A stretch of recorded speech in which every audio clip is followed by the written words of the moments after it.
नमस्कार दोस्तों, यूट्यूब के इस चैनल में आप लोगों का स्वागत करता हूं। बिहार सचिवालय परीक्षा 2022 के संदर्भ में आज समान अध्ययन का एक वीडियो लाया हूं और इसमें काफ़ी महत्वपूर्ण प्रश्न है। और दूसरा चीज़ ये है कि ये बिहार सचिवालय सहायक प्रारंभिक परीक्षा 2011 का जो है प्रीवियस क्वेश्चंस है। और प्रीवियस क्वेश्चन सबसे पहले पढ़ाने का मेरा मकसद ये है कि आप क्वेश्चन का पैटर्न बहुत अच्छे ढंग से समझ लें ताकि आपको तैयारी करने में कहीं कोई दिक्कत नहीं हो। तो चलिए हम लोग जो है इस महत्वपूर्ण प्रश्न को देखते हैं। तो वीडियो को बिना स्किप किए हुए शुरू से अंत तक देखें, क्योंकि इसमें बहुत सारी महत्वपूर्ण जानकारियां आपको दी जाएगी और बहुत सारे क्वेश्चंस को अपडेट भी किया जाएगा। तो स्किप ना करें, एक एक क्वेश्चन को गंभीरतापूर्वक देखें और समझें, और हो सके तो कुछ मैं नया पॉइंट बोलूँ तो उसे आप जो है पेन पेपर पर नोट भी कर लें। तो चलिए स्टार्ट करते हैं। देखिए, पहला क्वेश्चन इसमें पूछा गया था कि केंद्रीय जल विद्युत शोध केंद्र कहाँ है। तो देखिए, प्रायः जो है सेंट्रल इंस्टीट्यूशंस के बारे में क्वेश्चन आता है, पूछा भी जाता है। जैसे केंद्रीय चावल अनुसंधान केंद्र कहाँ है, कटक में है। उसके बाद आलू का जो है अनुसंधान केंद्र वो शिमला में है। तो प्रायः इस तरह का क्वेश्चन पूछा जाता है। तो देखिए, उसी तरह से ये क्वेश्चन है कि केंद्रीय जल एवं विद्युत शोध केंद्र, देखिए जल भी है और जल से विद्युत बनाया जाता है, उससे संबंधित शोध केंद्र कहाँ है। तो ये आपका खड़गवासला में है। कहाँ है ये आंसर? खड़गवासला में। तो इसका राइट आंसर क्या हो जाएगा? ए हो जाएगा। इसका राइट आंसर क्या हो गया? ए। खड़गवासला कहाँ है? पुणे में, महाराष्ट्र में है। चलिए नेक्स्ट क्वेश्चन हम लोग देखते हैं। 2 नंबर का रहा है कि 1857 की क्रांति में निम्नलिखित में से किसे एक मित्र द्वारा धोखा मिला और ब्रिटिश सरकार द्वारा पकड़ा गया और उसे मार दिया गया। तो देखिए, ये तात्या टोपे का एक दोस्त का नाम था मान सिंह। मान सिंह जो है वो अंग्रेज़ सैनिक से मिलकर अपने दोस्त के बारे में गुप्त सूचना बता दिया था कि नेपाल में छिपा हुआ है, और उसके बाद जो है अंग्रेज़ सरकार द्वारा उसे पकड़कर फांसी दे दी गई थी। इसका राइट आंसर आपका क्या होगा? तात्या टोपे। और इसमें इसके दोस्त का नाम भी याद रख सकते हैं, मान सिंह दोस्त था। चलिए अगला क्वेश्चन है 3 नंबर वेरी इंपॉर्टेंट। सभी परीक्षाओं में ये देखने के लिए मिलता है। देखिए, क्वेश्चन कह रहा है कि 1929 के भारतीय राष्ट्रीय कांग्रेस के लाहौर अधिवेशन, देखिए जो इम्पोर्टेंट फैक्ट है मैं उसे घेर रहा हूँ, का लाहौर अधिवेशन में ब्रिटिश शासन से पूर्व स्वतंत्रता का प्रस्ताव पारित किसने किया था। तो देखिए 1929 में जो भारतीय राष्ट्रीय कांग्रेस का अधिवेशन लाहौर में हुआ था, इसकी अध्यक्षता किसके द्वारा किया गया था? जवाहरलाल नेहरू के द्वारा किया गया था। इसलिए इसका राइट आंसर जो होगा आपका जवाहरलाल नेहरू होगा। चलिए नेक्स्ट हम लोग चलते हैं। 4 नंबर का रहा क्वेश्चन कि राज्य नीति का निम्नलिखित में से कौन सा एक दिशा निर्देश, मतलब दिशा निर्देश करने का मतलब हो गया राज्य का नीति निर्देशक तत्व, जो भारतीय संविधान के भाग 4 में वर्णित है। कहाँ से कहाँ तक वर्णित है? 36 से 51 तक वर्णित है। ठीक ना, इसे भारतीय संविधान का दार्शनिक भाग भी कहा जाता है।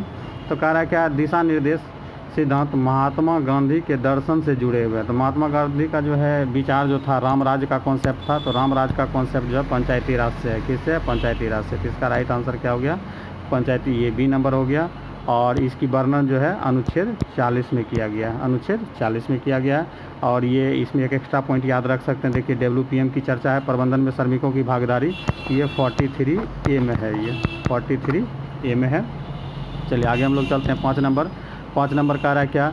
हड़प्पा सभ्यता किससे संबंधित है? तो ये जो है आपका कांस्य युगीन से संबंधित है। किससे संबंधित है? कांस्य युगीन। तो इसका राइट आंसर क्या होगा? ये होगा।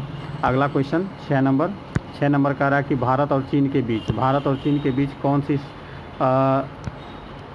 सीमा रेखा बनती है। तो देखिए, भारत और चीन के बीच जो है आपका ये मैकमोहन रेखा बनती है। तो इसका राइट आंसर आपका बी हो गया। बाकी के बारे में हम लोग जानकारी ले लेते हैं कि बाकी क्या हो।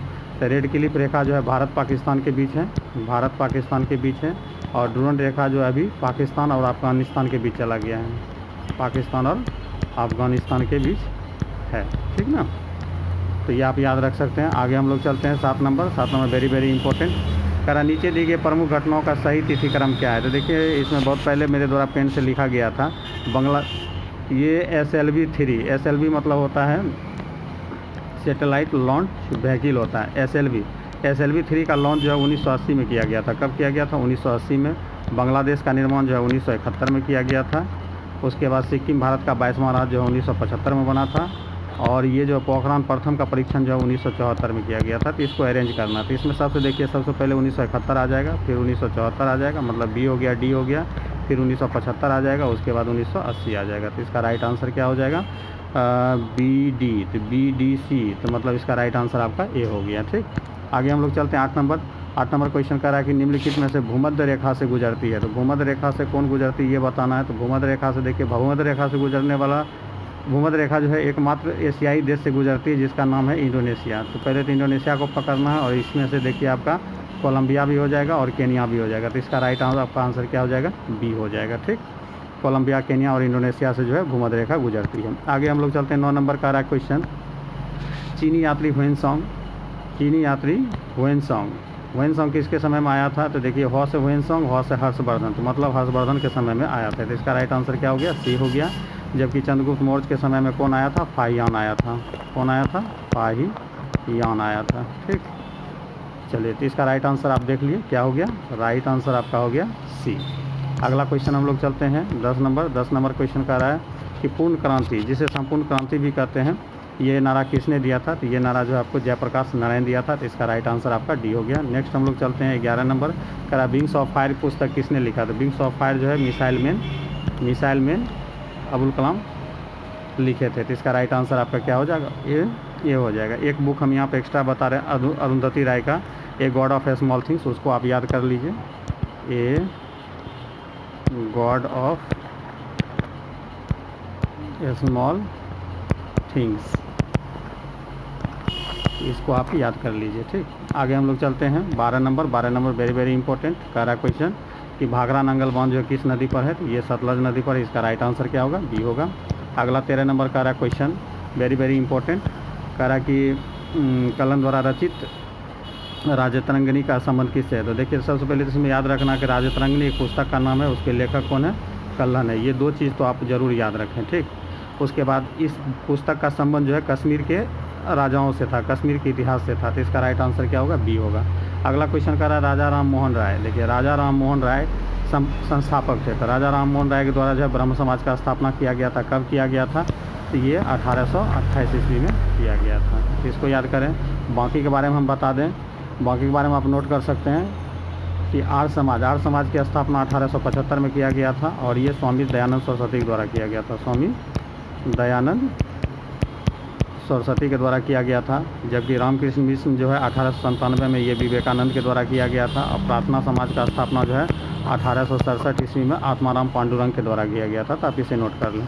अगला क्वेश्चन हम 15 नंबर चलते हैं, वेरी वेरी इंपॉर्टेंट करा कि मैगिनॉट रेखा किसके बीच है? तो मैगिनॉट रेखा जो है आपका जर्मनी और फ्रांस के बीच है। किसके बीच है? जर्मनी और फ्रांस के बीच है।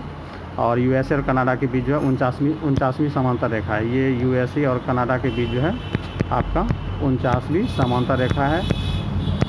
समांतर रेखा सीमा बनाती है, जो विश्व का सबसे शांति रेखा है। ठीक, आगे हम लोग चलते हैं 16 नंबर का रहा क्या कि सतलज नदी का उद्गम स्थल है। तो देखिए सतलज नदी का उद्गम स्थल जो है एक्चुअल में जो है वो मानसरोवर झील है। कहाँ है?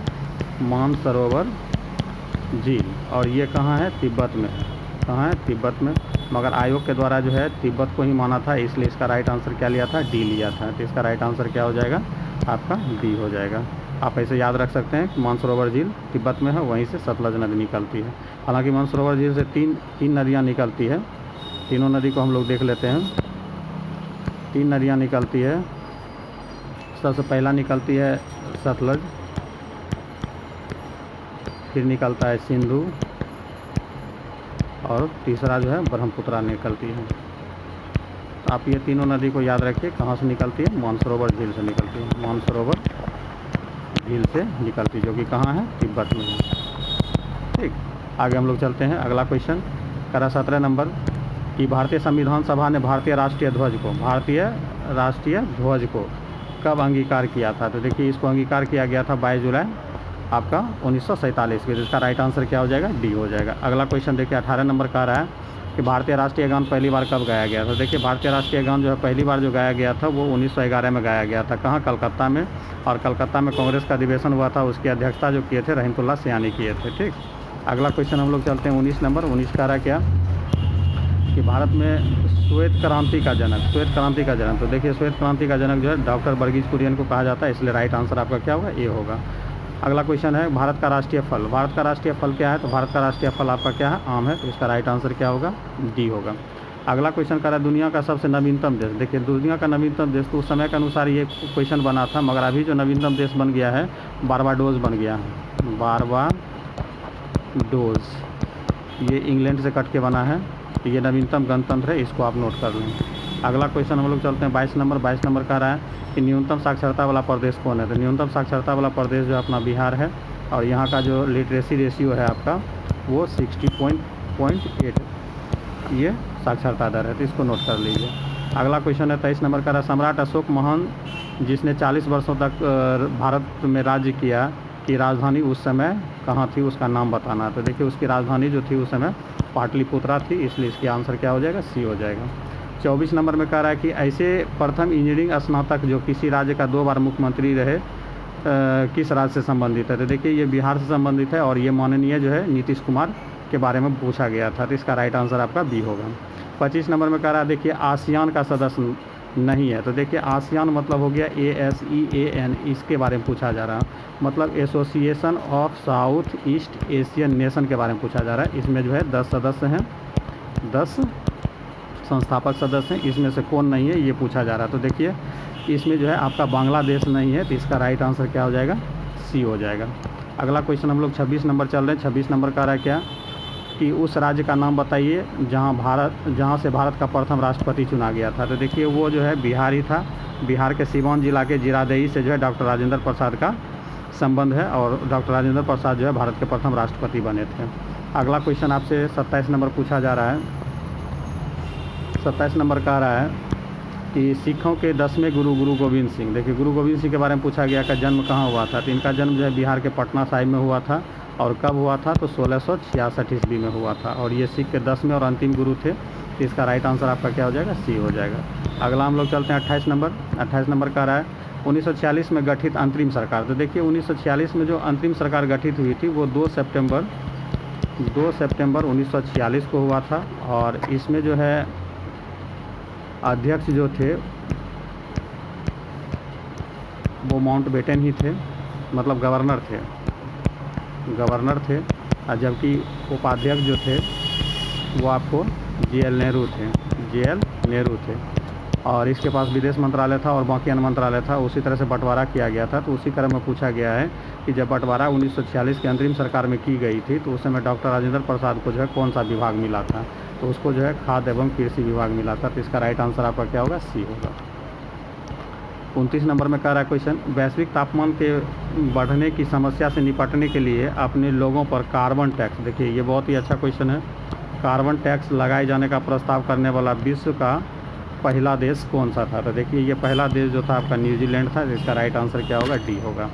अगला क्वेश्चन हम लोग चलते हैं 30 नंबर। 30 नंबर का रहा है कि निम्नलिखित में से किस क्षेत्र में 2005, देखिए उस समय का ये करंट है, इसे पढ़ने का कोई मतलब नहीं है, तो इसको हम लोग जो है स्किप करते हैं, जिसे हम लोग क्रॉस कर देते हैं, इसको छोड़ देते हैं। अगला क्वेश्चन 31 चलते हैं।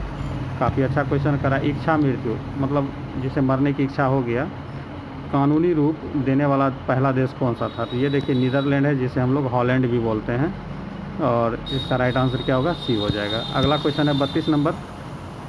32 नंबर का रहा है कि निम्नलिखित में कौन सा आयोग सर्वप्रथम भारतीय संविधान की किसी धारा के अंतर्गत किसी निश्चित प्रावधान के अनुपालन में स्थापित की गई, मतलब जिसका किसी संविधान के अनुच्छेद में वर्णन किया गया हो उसके बारे में पूछा जा रहा है। तो ये देखिए आपका चुनाव आयोग है, और चुनाव आयोग का वर्णन जो है भारतीय संविधान के अनुच्छेद 324 में किया गया है। ठीक, ये इसका राइट आंसर आपका क्या होगा? सी होगा। अगला 33 नंबर का रहा है वेरी वेरी इंपॉर्टेंट। देखिए विश्व आर्थिक मंच की वार्षिक बैठक दावोस में होती है। दावोस है ये, आप इसको दावोस, तो कह रहा दावोस कहाँ है? तो ये दावोस जो आपका स्विट्ज़रलैंड में है, स्विट्ज़रलैंड में है। ये बहुत उस समय यूनिक था, और विश्व आर्थिक मंच के संस्थापक जो थे क्लास शवाब थे। ठीक, इसको आप नोट कर सकते हैं। तो देखते हैं इसका आंसर क्या होगा।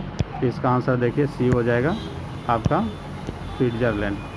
अगला क्वेश्चन हम लोग चलते हैं 34 का रहा है ओलंपिक खेल में किस खेल के लिए जो है ये बारकर कप दिया जाता है? तो देखिए ये मुक्केबाजी के लिए जो है बारकर कप दिया जाता है। तो इसका राइट आंसर आपका क्या होगा? बी होगा। 35 नंबर का रहा प्राचीन नगर तक्षशिला का मतलब प्राचीन काल में जो है शिक्षा का महत्वपूर्ण केंद्र था और यहीं से जो है चाणक्य अपना पढ़ाई किए थे। कह रहा किन नदियों के बीच अवस्थित है, तो ये देखिए सिंधु और झेलम के बीच अवस्थित है, तो इसका राइट आंसर क्या होगा, ए हो जाएगा। अगला क्वेश्चन 36 का रहा है। 36 नंबर का रहा है क्या है कि निम्नलिखित में कौन सा विद्रोह बंकिम चंद्र चटर्जी के उपन्यास आनंद मठ, मतलब यहाँ पे पहले तो याद रखना है कि बंकिम चंद्र चटर्जी का एक उपन्यास है आनंद मठ, उसमें कौन विद्रोह का चर्चा किया गया, तो उसमें तो देखिए सन्यासी विद्रोह का चर्चा किया गया है, तो इसका राइट आंसर क्या होगा, डी होगा। अगला क्वेश्चन 37 नंबर का रहा है। कह रहा क्या कि निम्नलिखित में से सत्य नहीं है उसको चुनना है, ठीक ना। तो महानदी का उद्गम स्थल जो है छत्तीसगढ़ के अमरकंटक है, सही है ये। गोदावरी का उद्गम स्थल महाराष्ट्र है, ये भी सही है। कावेरी का उद्गम स्थल आंध्र प्रदेश, नहीं, ये जो है केरल में है, सॉरी केरल कहते हैं, कर्नाटक में है, इसका कर्नाटक में है, तो इसका मतलब यही सी नंबर आपका क्या है, गड़बड़ है, ठीक ना। और जबकि ताप्ती का उद्गम स्थल जो है मध्य प्रदेश है, मुल्ताई नगर, ये सही है। तो कहने का मतलब इसका राइट आंसर जो हो जाएगा आपका क्या हो जाएगा, कावेरी हो जाएगा, इसका उद्गम स्थल आंध्र प्रदेश में नहीं है। अगला क्वेश्चन हम लोग 38 नंबर चल रहे हैं। करा क्वेश्चन कि कौन सा एक हिंदुस्तानी शास्त्रीय गायक है, ठीक ना। तो देखिए इसमें हिंदुस्तानी शास्त्रीय गायक जो है गंगूबाई हंगल है, इसका राइट आंसर आपका सी हो जाएगा, बाकी डांसर हैं। अगला क्वेश्चन है 39 नंबर, वेरी वेरी इंपॉर्टेंट। करा क्या कोलंबो से अल्मोड़ा, जैसे गांधी जी का डांडी से साबरमती से डांडी की यात्रा था, उसी तरह से कोलंबो से अल्मोड़ा का आख्यान किसके अनुभव पर आधारित है, तो ये वेरी वेरी इंपॉर्टेंट, ये स्वामी विवेकानंद के आख्यान पर आधारित है। अगला क्वेश्चन हम लोग चलते हैं 40 नंबर। 40 नंबर कह रहा है कि वैज्ञानिक तथा औद्योगिक अनुसंधान परिषद के अध्यक्ष कौन होते हैं, तो देखिए इसका अध्यक्ष हमेशा जो है भारत के प्रधानमंत्री होते हैं। कुछ ऐसे इंस्टीट्यूशंस होते हैं जिसका हमेशा अध्यक्षता कौन करते हैं, प्रधानमंत्री, जैसे नीति आयोग का भी अध्यक्षता कौन करते हैं, प्रधानमंत्री ही करते हैं। उसी तरह से ये जो वैज्ञानिक तथा औद्योगिक अनुसंधान परिषद है, इसकी अध्यक्षता कौन करते हैं, प्रधानमंत्री करते हैं, ठीक। आगे हम लोग चलते हैं 41 नंबर। कहा कि भारत में हरित क्रांति का जनक किसे कहा जाता है, तो देखिए इसे जो है स्वामीनाथन को कहा जाता है, MS स्वामीनाथन को कहा जाता है, जबकि विश्व में जो हरित क्रांति का जनक जो है नॉर्मन बोरलॉग को कहा जाता है, ठीक। आगे हम लोग चलते हैं 42, वेरी वेरी इंपॉर्टेंट। 42 में कह रहा है क्या कि श्री कुमार बनर्जी, तो देखिए उस समय का ये करेंट था, श्री कुमार बनर्जी किस इंस्टीट्यूशंस के अध्यक्ष थे, ये पूछा जा रहा था। अभी हम सबका नोट करा देते हैं, आप लोग नोट कर लीजिए। परमाणु ऊर्जा आयोग का भी अध्यक्ष जो है कमलेश नीलकंठ व्यास है, इसको नोट कर लीजिए। उसके बाद भाभा का मतलब भाभा परमाणु अनुसंधान केंद्र का जो है अजीत कुमार मोहंती है, इसको आप नोट कर लीजिए, अजीत कुमार मोहंती। उसके बाद DRDO जिसे रक्षा अनुसंधान एवं विकास संस्थान कहा जाता है, इसका G सतीश रेड्डी है, बहुत दिन से बने हुए हैं ये, इसको आप नोट कर लीजिए, G सतीश रेड्डी।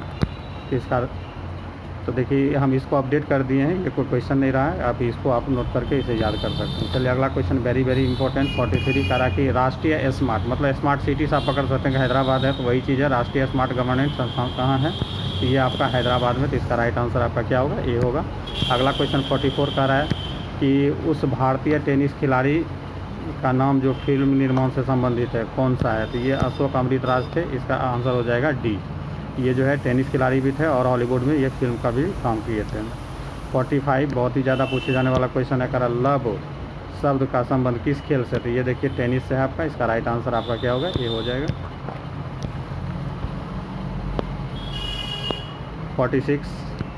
46 में करा क्या कि 2014 का राष्ट्रमंडल, तो उसमें का करेंट था इसलिए वो पूछा गया था ये क्वेश्चन 2014 का राष्ट्रमंडल खेल के बारे में। तो हम आपको बता देते हैं 2022 का राष्ट्रमंडल खेल जो है अभी आपका बर्मिंघम इंग्लैंड में होने वाला है, तो आप इसको आप याद रखें, ठीक। अगला क्वेश्चन है 47 करा कि वृंदावन गार्डन कहाँ है, वृंदावन गार्डन कहाँ है, तो ये मैसूर कर्नाटक में है, तो इसका राइट आंसर आपका सी हो जाएगा। 48 नंबर करा उस राज्य का नाम बताइए जहाँ से अधिकतम संख्या में केंद्रीय रेलवे मंत्री बने हैं, तो वो अपना बिहार ही है, बिहार से सबसे ज़्यादा केंद्रीय रेलवे मंत्री बने हैं, जैसे लालू यादव प्रसाद मतलब माननीय श्री लालू प्रसाद यादव हो गया, माननीय नीतीश कुमार हो गया, माननीय आपका रामविलास पासवान हो गया, फिर आपका ललित नारायण मिश्रा हो गया, ये 4 आदमी हमें अभी नज़र में आ रहा है, इसके अलावा भी और हो सकता है। सबसे ज़्यादा जो है केंद्रीय रेलवे मंत्री जो आपका बिहार से ही बने हैं। अगला 49 नंबर का रहा क्वेश्चन देखिए उस समय का ये करेंट, हम इसको भी स्किप करते हैं, इसको छोड़ देते हैं। चलिए 50 नंबर को अपडेट कर देते हैं। करा एस श्री HR भारद्वाज किस राज्य के राज्यपाल थे। तभी आप सभी के बारे में जान जाए कि अभी वर्तमान में किसका किसका कौन राज्यपाल है। ठीक, तो देखिए कर्नाटक का सबसे पहले नोट कर लीजिए। कर्नाटक का राज्यपाल जो है अभी थावरचंद गहलोत हैं, थावरचंद गहलोत है, इसको नोट कर लीजिए। उसके बाद केरल का जो आरिफ मोहम्मद खान है, इसका जो है आप आरिफ मोहम्मद खान है। उसके बाद तमिलनाडु का जो है RN रवि है, अभी RN रवि राज्यपाल हैं। और आंध्र प्रदेश का अभी जो है विश्वभूषण हरिचंदन है, विश्वभूषण हरिचंदन, आप ठीक से याद रख सकते हैं। इस तरह से ये क्वेश्चन मेरा अपडेट हो गया। तो चलिए आज बिहार सचिवालय परीक्षा 2022 के GK सीरीज में बस इतना ही। आप लोग से रिक्वेस्ट यही है कि वीडियो अगर अच्छा लगे तो अपने दोस्तों को भी शेयर करें, लाइक करें, ठीक। और वीडियो को स्किप करके ना देखें, क्योंकि प्रत्येक क्वेश्चन में कुछ ना कुछ बेहतर बात बताया गया है, तो इसलिए आप जो है प्रत्येक क्वेश्चन को अच्छे ढंग से देखें। चलिए, तो सचिवालय एग्ज़ाम की सफलता के लिए आप लोगों को शुभकामनाएँ। धन्यवाद।